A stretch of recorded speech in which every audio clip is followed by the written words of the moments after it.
ನಿಮಗಿರುವಂತ ಕಷ್ಟಗಳನ್ನ ಮತ್ತೆ ನೋವುಗಳನ್ನ ಮರಿಬೇಕಂದ್ರೆ ಪಾರಿವಾಳನ ನೋಡಿ. ಈ ಪ್ರಪಂಚದಲ್ಲಿ ಕಷ್ಟಗಳು ನೋವುಗಳು ಇಲ್ದಿರುವಂತ ಮನುಷ್ಯರು ಇಲ್ವೇ ಇಲ್ಲ. ಆದ್ರೆ ಒಬ್ಬೊಬ್ರು ನನಗೆ ಮಾತ್ರ ಇಷ್ಟು ಕಷ್ಟ, ನನಗೆ ಮಾತ್ರ ಇಷ್ಟು ನೋವು ಅಂತ ಹೇಳಿ ಅವರು ಸಂಕಟಕ್ಕೆ ಒಳಗಾಗ್ತಾರೆ. ಸೋಲು, ನಷ್ಟ, ಆತ್ಮಪ್ರಿಯರ ಸಾವು, ಈ ರೀತಿ ದಿನ ದಿನ ಮುಗಿದುವುದಂತ ವಿಷಯಗಳನ್ನು ನೆನೆದು ದಿನಗಳನ್ನ ಕಳೆದುಕೊಳ್ಳುತ್ತಿದ್ದಾರೆ. ಸ್ವಲ್ಪ ಥಿಂಕ್ ಮಾಡಿ ನೋಡಿದ್ರೆ ಈಗ ನಮ್ಮಿಂದ ಚೇಂಜ್ ಮಾಡಲು ಆಗದೇ ಇರುವಂತ ವಿಷಯಗಳಿಗೆ ಬೇಜಾರ್ಪಟ್ಟು ಏನ್ ಲಾಭ ಸಿಗುತ್ತೆ? ಈ ವಿಷಯದಲ್ಲಿ ಪಾರಿವಾಳನ ನೋಡಿ ಕಲ್ತ್ಕೋಬೇಕು. ಪಾರಿವಾಳ ಗೂಡು ಕಟ್ಟಿ ಮೊಟ್ಟೆ ಇಟ್ಟಿ ಕಾವಲು ಕಾಯುತ್ತೆ. ಯಾವುದೋ ಒಂದು ಕಾರಣದಿಂದ ಮೊಟ್ಟೆ ಗೂಡು ನಾಶವಾದ್ರೆ ಪಾರಿವಾಳ ಯಾಮಾರಿ ಆ ಜಾಗವನ್ನೇ ಸುತ್ತಿ ಸುತ್ತಿ ನೋಡ್ತಾನೆ ಇರುತ್ತೆ. ಸ್ವಲ್ಪ ಹೊತ್ತು ಸೈಲೆಂಟ್ ಆಗಿ ಇರುತ್ತೆ ಅಷ್ಟೇ. ಅದಾದ್ಮೇಲೆ ಅದು ನಾರ್ಮಲ್ ಆಗಿ ಬಿಡುತ್ತೆ.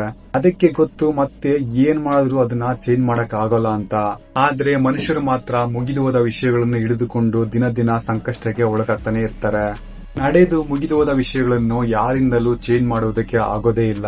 ಆ ಹಳೆಯ ಬರ್ಡನ್ ಎಲ್ಲವನ್ನು ಮನಸ್ಸಿನಿಂದ ಕೆಳಗೆ ಇಳಿಸಿ ಪ್ರೆಸೆಂಟ್ಗೆ ಬನ್ನಿ. ಈ ವಿಡಿಯೋನ ಫ್ರೆಂಡ್ಸ್ ಅಂಡ್ ಫ್ಯಾಮಿಲಿ ಎಲ್ರಿಗೂ ಶೇರ್ ಮಾಡಿ ಅವರು ತಿಳ್ಕೊಳ್ಳಿ.